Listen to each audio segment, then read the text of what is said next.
Bienvenue sur cette vidéo, je suis ravie de vous retrouver comme toujours pour développer un sujet autour du sommeil. Et alors aujourd'hui, restez bien jusqu'au bout parce que vous allez être très surpris de ce challenge que je vous propose pour prendre soin de votre sommeil. Ça va tourner autour de 3 éléments, 2 pour vous messieurs et 3 pour vous mesdames. Pour ceux qui me découvrent aujourd'hui, je m'appelle Aurélie Montin, je suis consultante sommeil. Je vous accompagne aussi grâce à des programmes en ligne, des formations ou des conférences. Si vous voulez en savoir plus sur mon parcours et sur la façon dont je peux vous aider, eh bien allez voir directement en descriptif de la vidéo. Vous allez pouvoir vous balader sur mon site et avoir toutes les informations dont vous avez besoin. Allez, on démarre. Donc aujourd'hui, j'ai envie de vous parler des choses qui vont être cycliques. Et vraiment, j'insiste, messieurs, ça vous concerne aussi, donc restez bien avec moi. Bon, ce que je constate dans ma pratique du quotidien, c'est que souvent, quand vous me remplissez le questionnaire que je vous envoie en amont de chaque consultation, de chaque suivi, eh bien, ça vous plaît beaucoup. Ça vous plaît beaucoup parce que vous posez des mots sur des choses et vous vous rendez compte qu'il y a des patterns, qu'il y a des schémas qui émergent. Et vous me dites, ah mais rien qu'en remplissant le questionnaire, je me suis rendu compte de ci, je me suis rendu compte de ça. Donc, aujourd'hui, le challenge que je vous propose, c'est de tracer les choses pour vous et de faire émerger les schémas qui vous concernent. Ça peut être sous forme de tableur Excel, ça peut être juste un papier, un stylo, on se fait un tableau. Au début, c'est pas grave si c'est un peu rudimentaire. Pour toutes les personnes qui ont accès à mes programmes aujourd'hui ou que j'accompagne en coaching, bien sûr que je vous mets à disposition un journal de sommeil, un journal de suivi qui est très étoffé et qu'on personnalise ensemble et que vous allez pouvoir utiliser jour après jour. Alors pas indéfiniment, hein, l'idée c'est pendant quelques semaines de faire un état des lieux et puis de voir un petit peu ce qui ressort. Et alors, là je vais vous proposer d'observer 3 choses. 3 choses qui, si elles vous concernent, vont vous permettre d'utiliser des outils de façon directe et très efficace. Alors, la première chose, ça va être, est-ce que votre sommeil, il est impacté par ce que vous mangez? J'ai fait une vidéo il n'y a pas très longtemps sur l'alimentation, en tout cas sur les bases de l'alimentation. N'hésitez pas à aller l'écouter, en lien avec le sommeil, bien évidemment.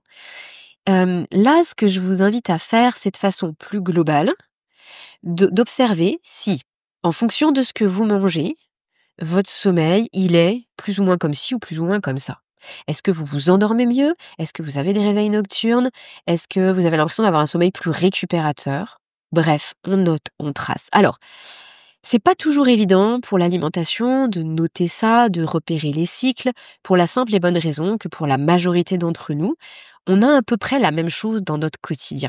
On a un petit peu la même chose dans notre assiette, dans les différents repas, mais surtout tout au long de la semaine. Donc là, ça veut dire il faut provoquer un peu le truc. Ce que vous pouvez faire, c'est démarrer par: je passe une semaine classique, voire même je mets le paquet sur céréales, les produits laitiers et les œufs, si vous en consommez. OK? Vous regardez ce qui se passe pour vous. Et puis, la semaine d'après, et on va même partir sur 10 jours, parce qu'il va falloir 4 jours à peu près de transition. Sur les 10 jours qui suivent, vous enlevez tout ça. Vous enlevez les céréales, notamment les céréales à gluten, les produits laitiers et les œufs. OK? Vous enlevez ces 3 éléments-là. Plus du tout, à aucun repas. C'est 10 jours, hein, ça se fait, je vous promets que ça se fait. Si vous le voulez, vous allez pouvoir le faire. Et vous observez ce qui se passe sur votre sommeil. Et vous allez voir s'il y a des cycles.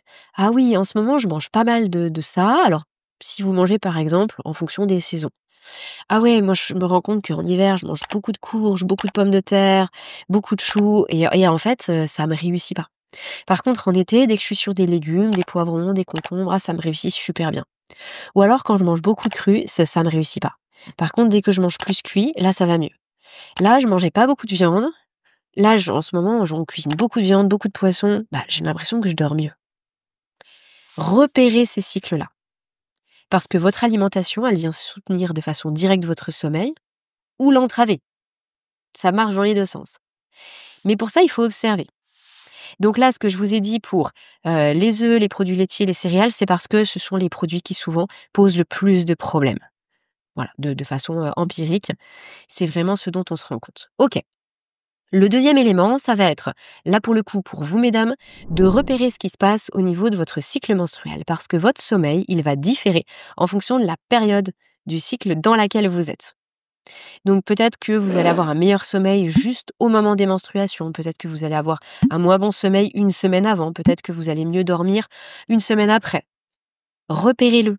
Parce que là, ça veut dire que ce qui se joue pour vous, ça peut être le ratio œstrogène-progestérone. Ça veut dire que ça va orienter ce que vous allez pouvoir faire par rapport à ce dont vous avez vraiment besoin. OK? Troisième point, et là pour le coup, ça concerne tout le monde à nouveau, ça va être de regarder s'il y a des variations autour de la pleine lune. Est-ce que vous dormiez mieux avant la pleine lune, pendant la pleine lune, après la pleine lune? Alors il y a beaucoup d'éléments différents sur le sujet. Certaines personnes vont dire: «Ah mais moi c'est ultra marqué à la pleine lune, je ne dors pas, je suis très, très agitée».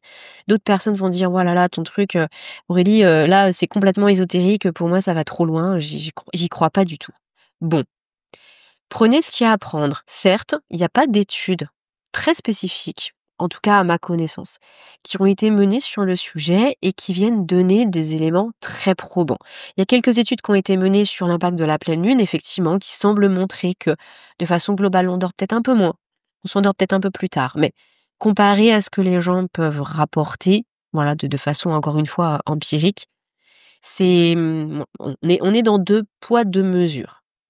Moi, j'aurais tendance à considérer que il faut l'observer parce que si ça vous concerne, bah, idem, ça vous permet de tester certaines choses. Si vous êtes très impacté par la pleine lune, vous vous en rendez peut-être pas compte si vous l'avez pas tracé, donc tracez-le sur le mois qui arrive, sur les 2 mois qui arrivent. Mais si vous vous rendez compte que systématiquement il y a une grande agitation, des sueurs nocturnes, plein de trucs la nuit lorsque c'est autour de la pleine lune, bon, bah, maintenant que vous l'avez noté, pourquoi ne pas explorer certaines pistes? Car pour certaines d'entre elles, ça remonte à des milliers d'années en arrière, où déjà, bah, certaines cultures avaient fait ces remarques-là et avaient trouvé des choses à mettre en place. Donc ça peut venir de fatigue surrénalienne, ça peut éventuellement venir de parasites, ça peut venir d'un manque de mélatonine à ce moment-là, d'un déséquilibre des minéraux. On peut invoquer plein de raisons, mais tant qu'on l'a pas repéré, on peut rien mettre en face. OK? Donc si je récapitule, c'est important d'observer ce qui se passe pour vous. Je sais qu'on est pris dans le quotidien, je sais très bien que les journées, elles défilent, que les semaines défilent et que les mois défilent tout aussi vite, mais tant que vous prenez pas le temps de poser au clair vraiment ce qui se passe pour vous, de repérer les schémas qui se répètent, de repérer les cycles, de repérer les rebonds. Je mange ça, il se passe ça. Alors parfois, attention, petite parenthèse, le rebond, il peut être différent. Bon, j'en parle dans plein de podcasts, des sensibilités alimentaires, de ce qui peut se passer, donc n'hésitez pas à aller explorer ça si ça vous intéresse. Mais c'est vrai que parfois le rebond, il peut être le lendemain, le surlendemain, 3 jours après. Bon, mais en tout cas, on observe. Qu'est-ce qu'on observe? Eh bien, je vous propose aujourd'hui avec cette vidéo de commencer par, l'alimentation, les cycles menstruels pour vous mesdames, et puis la pleine lune.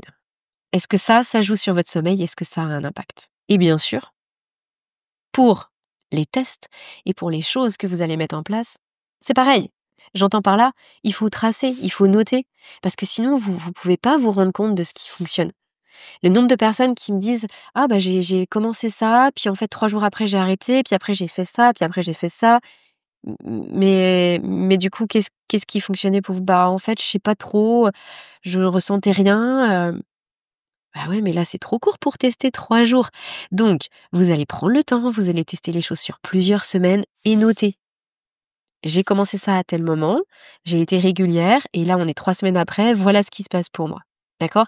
Ça va bien sûr dans les 2 sens. L'état des lieux et les solutions qu'on met en place.